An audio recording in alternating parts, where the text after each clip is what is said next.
Bom dia, pessoal, tudo bem com vocês? Pessoal, estou aqui com o Emerson Correia, tá? Contador aqui em Orlando, da iConnect Solutions. E viemos trazer aqui, pessoal, informações super importantes para vocês e perguntas que vocês fazem para mim diariamente. Então, estou aqui com um especialista na área. Emerson, gostaria, primeiramente, um prazer tê-lo aqui no Venho. Eu que agradeço. Tá? E queria que você começasse explicando mais sobre a sua empresa, Claro. né? E falar um pouco mais, elaborar um pouco mais sobre você. Ok, a iConnect é uma empresa de contabilidade, tá? Que conecta pessoas, projetos e países a se legalizarem no país, os seus investimentos a ocorrerem de forma legal no país. Trabalhamos com consultoria entre Estados Unidos e Brasil e todos os serviços fiscais pertinentes à parte de business e pessoas aqui dos Estados Unidos. Muito legal, Emerson.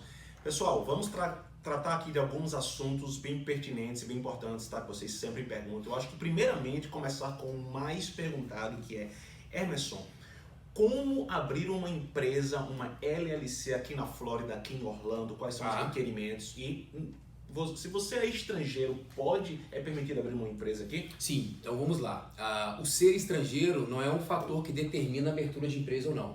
Qualquer pessoa tem aptidão para investir nos Estados Unidos. Eu posso comprar cotas da Google, de uma Microsoft, isso não restringe, tá? O processo de abertura de empresa na Flórida especificamente, onde estamos, ele é simples e pouco burocrático. Tá? Diferente do Brasil, posso falar com propriedade sendo contador no Brasil também, o processo é bem mais moroso. Aqui o processo para abertura de uma empresa é mais simples e mais rápido. De 5 a 10 dias úteis, o seu business está aberto para operar. Com CNPJ? Com CNPJ, com tudo. Pessoal, outro aspecto, item bem importante, eu sempre aconselho aos meus clientes, tá? Seja lá se você é cliente, comprou uma casa de férias, tá? Aquela que você vai querer alugar aqui por temporada, ou se você tem um imóvel residencial aqui em Orlando, eu sempre aconselho os meus clientes a escriturarem esses imóveis em nome da pessoa jurídica. Perfeito. Existem vários benefícios e vantagens em fazer essa modalidade. Eu queria que o Emerson elaborasse um pouco mais sobre essas vantagens. Tá bom. Ter um imóvel em nome da PJ. Perfeito. Como o Igor mencionou, os benefícios são ilimitados, tá? Eu vou elaborar 3 para vocês, que são os principais. Claro. Né? E funciona da seguinte forma. Por que ter imóvel abaixo de uma LLC? Nos Estados Unidos, nós costumamos dizer que é o país número 1 de processo. Claro. Tá? Então nós precisamos proteger vocês de liabilities, de responsabilidades civis e criminais. Okay? O imóvel estando abaixo de uma LLC, que é uma empresa equiparada a uma limitada no Brasil, tá? Tudo o que acontecer em nível pessoa jurídica fica restrito àquele patrimônio, restrito àquele CNPJ. Não é transferido para a pessoa física dos sócios. Então, eu vou dar um exemplo para vocês. No Brasil, nós temos a despersonificação da pessoa jurídica, na qual tudo que acontece na jurídica chega na pessoa física.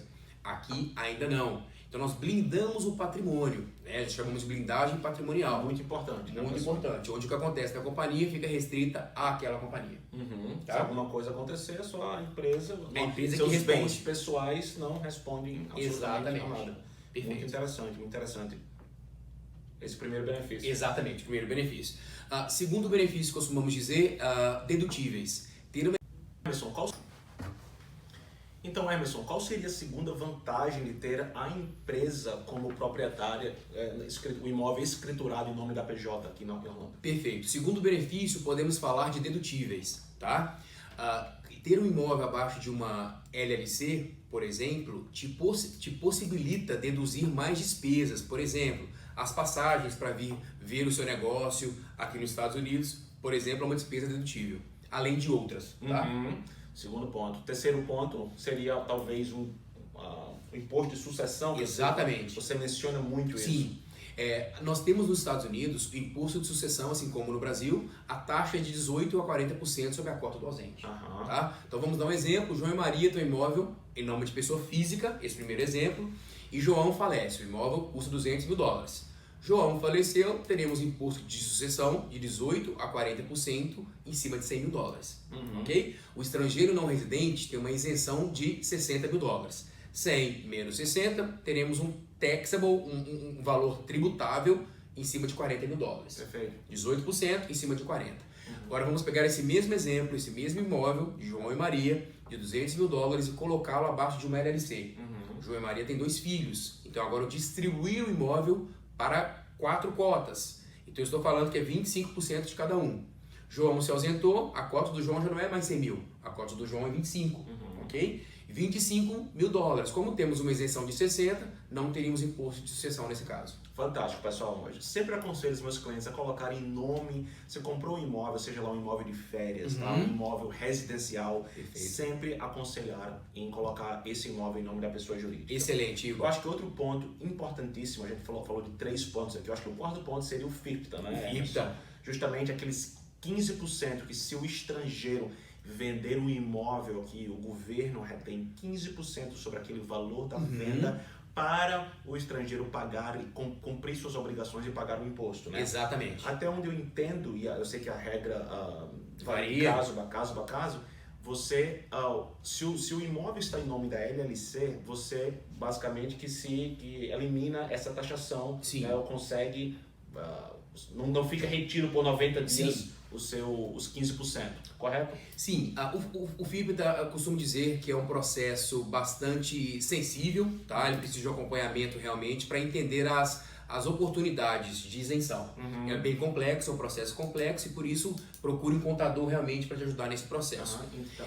O FIPTA, ele realmente, a legislação diz, se você tiver uma empresa de mais de um sócio, o FIPTA não aconteceria. Porém, se esses estrangeiros, se os sócios forem todos estrangeiros, algumas title companies, que são os cartórios, elas optam para fins de compliance interno mesmo reter e outras não é pacífico. Perfeito. Então, pessoal, recapitulando, 4 pontos essenciais e cruciais que falamos aqui dos benefícios de ter o seu imóvel em nome de pessoa jurídica. Perfeito. Tá bom? Emerson, outro assunto muito perguntado e muito falado por todo mundo, imposto de renda nos Estados Unidos, aqui na Flórida. Como funciona o imposto da LLC? Você tem uma casa de férias ou você tem um ganho de capital naquele ano, né? Você fez a renda X. Como é que você, estrangeiro, paga imposto aqui na Flórida? Tá bom. O leão americano, em termos de LLC, tá? É uma entidade não pagadora de impostos. Então, a LLC não paga impostos. Quem paga os seus impostos são as pessoas físicas que abaixo dela estão. Então, vou dar um exemplo. Casa de férias, alugou o ano inteiro. Sim. O lucro líquido que essa casa der, ele é distribuído fiscalmente para os sócios e os impostos são pagos numa tabela progressiva pelo seu Tax ID na pessoa física. Tá? Perfeito. Então a LLC é uma entidade não pagadora de impostos. Perfeito. Então, basicamente, aquele lucro vai ser redistribuído para os sócios e os sócios de acordo com a sua tax bracket, da sua tabela. Perfeito. Então, onde você se encaixar, você vai pagar aquele imposto. Exatamente. A tabela progressiva para 2019 é de 10% a 37%. 10% a 37%. Perfeito. Tá?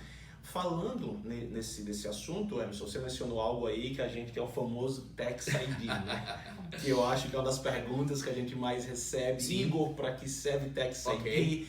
Eu, como brasileiro, como estrangeiro, preciso obter Tax ID. Emerson, explica mais, elabora um pouco mais para que serve o Tax ID. Estão falando do Tax ID. O que é o Tax ID ou ITIN, né? O Tax ID, ele nada mais é do que um número de identificação fiscal criado pela Receita Federal Americana, IRS, para recolhimento de impostos. Nos primórdios, o Tax ID era utilizado apenas para essa finalidade. Né? O mercado percebeu que muitas pessoas precisavam fazer os seus negócios, mas não tinham identificação fiscal. E o mercado começou a aceitar o Tax ID para identificar as pessoas. Né? Então existem alguns motivos pelo qual o Tax ID é emitido, mas hoje o mercado aceita para algumas ocasiões. Claro. Por exemplo, se você vai comprar uma casa com o Igor e essa casa é financiada, o Tax ID pode te ajudar a negociar uma taxa. Fantástico. Então talvez você tenha um rate, uma taxa menor, porque você possui Tax ID. A geração de crédito também. Geração de crédito, exatamente. Então o Tax ID contribui para a geração do seu crédito. Quando você estiver elegível para ter o Social Security, o social, que é idêntico ao CPF, você pode transferir o seu score, sua pontuação para o seu social. Perfeito. Lembrando, pessoal, deixar bem claro aqui que Social Security Number e Tax ID são duas coisas completamente diferentes, tá? Você é americano, nasceu aqui, ou você é brasileiro, se tornou cidadão americano, você tem um Social Security Number. Que é o nosso CPF aí no Brasil, entendeu? Um Tax ID, digamos que seria para o estrangeiro pagar impostos. Exatamente. E construir aquele crédito. Sim, correto. É isso aí. Costumo dizer específico para estrangeiro. É específico para estrangeiro. Costumo dizer que o Tax ID é o CPF do estrangeiro não residente. Perfeito. Tá? Melhor colocação. Isso. Perfeito. E lembrando que como o Igor mencionou do Social Security, o Tax ID ele é para fins fiscais e te dá uma amplitude em termos de negócios, mas ele não te dá permissão para trabalho. Fantástico. Tá? Pessoal, tá aí uma breve conversa, espero que tenha sido bastante esclarecedora para vocês. Falamos sobre abertura de empresa, benefícios em ter o seu imóvel em nome da LLC, pessoa jurídica aqui. Falamos sobre o que é Tax ID, para que serve, e falamos sobre imposto de renda aqui em Orlando, aqui na Flórida. Pessoal, vocês não vão se cansar de ver o Emerson, ele vai estar aqui conosco mais algumas vezes, esclarecendo suas dúvidas. Sempre nos perguntem, tá bom? Qualquer dúvida que vocês tiverem. Emerson, agradecer aqui, você abrir seu espaço pra gente, foi uma satisfação. Eu que agradeço, Igor, pela oportunidade. A iConnect de portas abertas para receber vocês e ajudar no que for preciso, tá bom? Valeu, pessoal, obrigado. Tchau, tchau. Obrigado, Emerson.